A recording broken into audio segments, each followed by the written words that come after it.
বৰ্তমান সময়ত ইনষ্টাগ্ৰামতে হওক বা ফেচবুকতে হওক আমি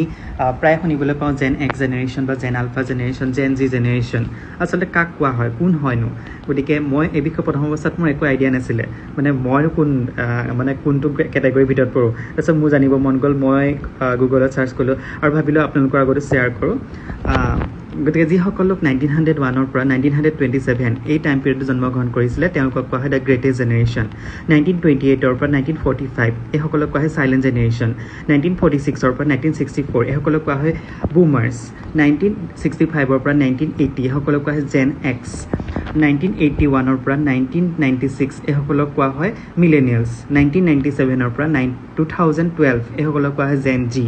2013 পৰা 2024 এইসকলক কোৱা হয় জেন আলফা আৰু যিসকল 2025 1 জানুৱাৰীৰ পৰা জন্মগ্ৰহণ কৰিছে সেইসকলক কোৱা হ'ব জেন বিটা গতিকে আপোনালোক কোনটো কেটেগৰীৰ ভিতৰত পৰে মোক কমেণ্টৰ জৰিয়তে জনাবলৈ নাপাহৰিব ধন্যবাদ